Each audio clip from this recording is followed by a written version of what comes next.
BMD college Dayalpur के छात्र छात्राओं, बीए पार्ट 3 इतिहास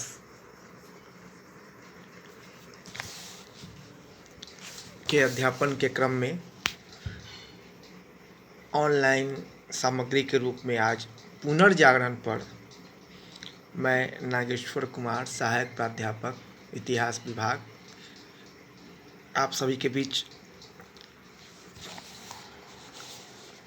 चर्चा करने जा रहा हूँ। पुनर्जागरण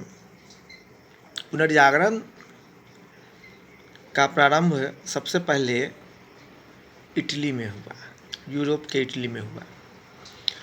पुनर्जागरण का क्या अर्थ होता है? पुनर्जागरण का अर्थ होता है पुनर्जन्म या फिर से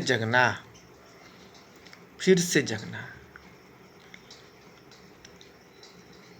और पश्चिमी सभ्यता के विकास में इसका संबंध 14वीं से 16वीं शताब्दी के बीच हुए उस सांस्कृतिक प्रगति से है जो प्राचीन लौकिक यूनानी और रोमन सभ्यता व संस्कृति से प्रभावित थी।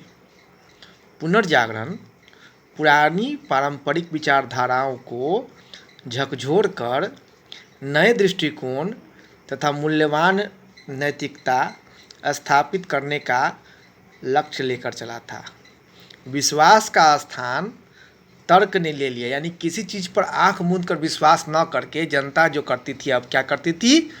तर्क की कसौटी पर। यानी अगर किसी ने कहा कि आकाश नीला है तो जनता के मन में ये बात उठने लगी कि आकाश नीला क्यों है, पीला क्यों नहीं, हरा क्यों नहीं। अगर किसी ने कहा कि सूरज पृथ्वी का चक्कर नहीं लगाता बल्कि पृथ्वी सूरज का चक्कर लगाती है, किसने कहा था? कोपरनिकस ने। इसके बदले उसे क्या मिला? मृत्युदंड। क्योंकि चर्च ने कहा कि तुम इसको वापस ले लो, इस बात को तुम खंडन कर दो, लेकिन उसने कहा नहीं, ये सत्य बात है। उसको मृत्युदंड, फांसी हो गया। लेकिन तर्क की कसौटी पर बात को कसा जाने लगा। पुनर्जागरण के प्रमुख तत्व क्या थे? तो बहुत सारे तत्व थे, जिनमें से कुछ निम्नलिखित तत्व ये हैं। पहला, तर्क एवं सत्य को प्रोत्साहित करना। दूसरा, वैज्ञानिक आविष्कार एवं भौगोलिक खोज में वृद्धि। नए नए वैज्ञानिक यंत्रों का आविष्कार हुए, नए नए भौगोलिक स्थलों की खोज हुई।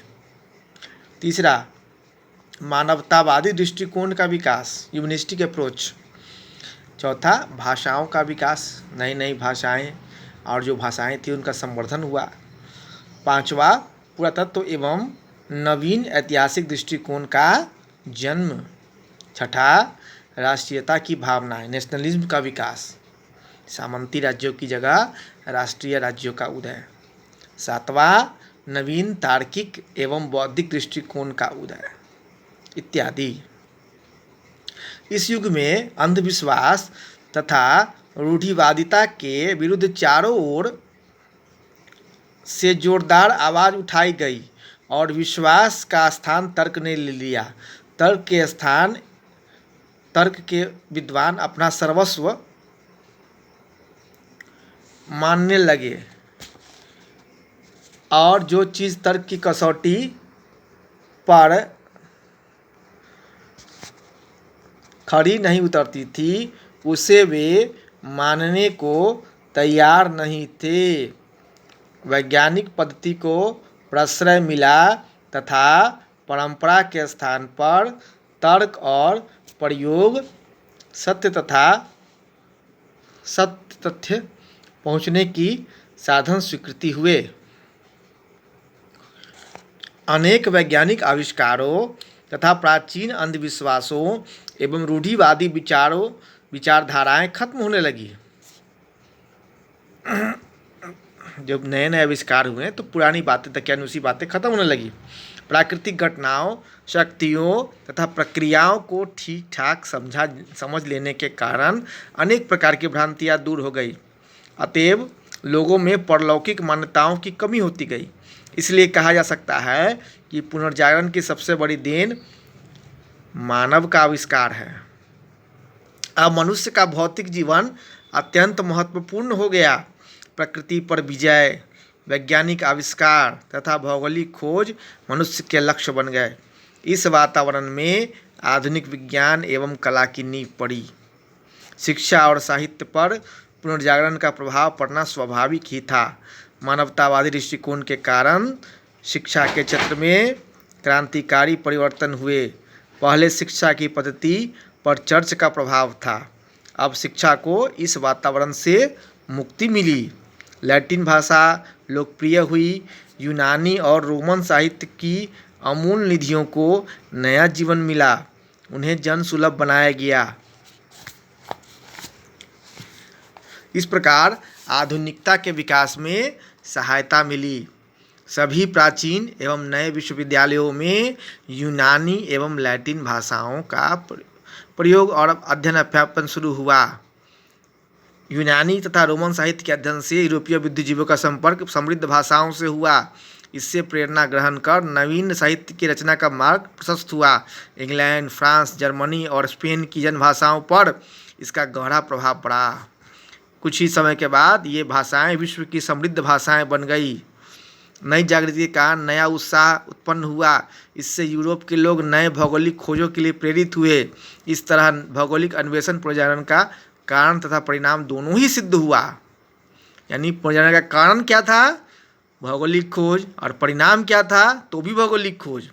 अंग्रेजों ने उत्तरी अमेरिका, अफ्रीका के तटों और भारत से संपर्क बढ़ाया। इस क्रम में अनेक महत्वपूर्ण जलमार्गों की खोज हुई। इस प्रकार भौगोलिक ज्ञान का क्षितिज विस्तृत हो गया। पुनर्जागरण के परिणाम स्वरूप पुरातत्व एवं नवीन ऐतिहासिक दृष्टिकोण का जन्म हुआ। लोगों का ध्यान रोम के प्राचीन स्मारकों की ओर गया और इनका विधिवत अध्ययन शुरू हुआ। लोगों के हृदय में अपने राष्ट्र के प्रति अद्भुत प्रेम पैदा होने लगा। अंग्रेज इंग्लैंड के विकास के लिए तथा फ्रांसीसी फ्रांस के विकास के लिए विशेष प्रयत्नशील हो गए। देसी भाषाओं की उत्पत्ति के कारण इस प्रक्रिया में बड़ी सहायता मिली। मध्य युग में पोप की सत्ता सर्वोच्च थी और उसका स्वरूप अंतर्राष्ट्रीय था, लेकिन अब इसके विरुद्ध आवाज़ उठने लगी।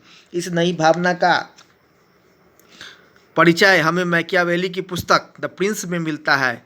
मैकियावेली ने कहा था कि राष्ट्र ही समाज का पथ प्रदर्शक है तथा राष्ट्र के हित में बुरा या भला कोई भी मार्ग अपनाना उचित है।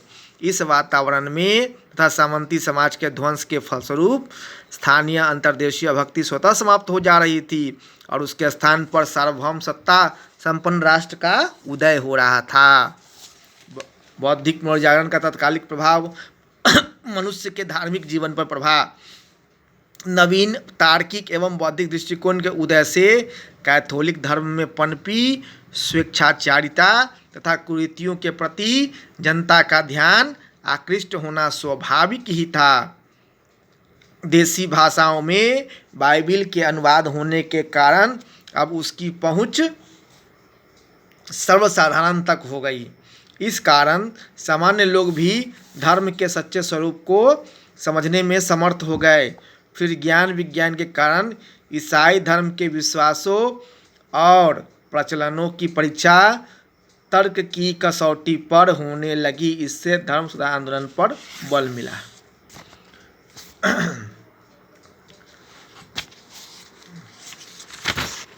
यदि बौद्धिक पुनर्जागरण नहीं होता तो संभवतः यूरोप में धर्म सुधार आंदोलन भी नहीं होता। अतएव कहा जा सकता है कि धर्म सुधार आंदोलन भी पुनर्जागरण का ही प्रतिफल है। इस प्रकार हम कह सकते हैं कि पुनर्जागरण मूलतः मध्यकाल की ईश्वर केंद्रित सभ्यता की ओर एक नवीन परिवर्तन था। पुनर्जागरण ने यूरोप के इतिहास में प्रमुख महत्वपूर्ण स्थान प्राप्त किया। पुनर्जागरण ने यूरोप के लोगों में एक नई ज्ञान पिपासा पैदा की, तर्क को प्रतिष्ठित किया, विचार स्वतंत्र को आगे बढ़ाया और भौतिकवाद का मार्ग प्रशस्त किया। वैज्ञानिक क्रांति, धर्म सुधार आंदोलन, बौद्धिक क्रांति, राष्ट्रीय राज्यों के उदय और पूंजीवाद और मध्यम वर्ग के उदय का मार्ग प्रशस्त किया।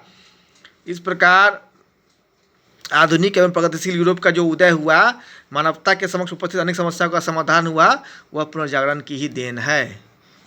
अतः आज के लिए इतना ही। आप लोगों को धन्यवाद।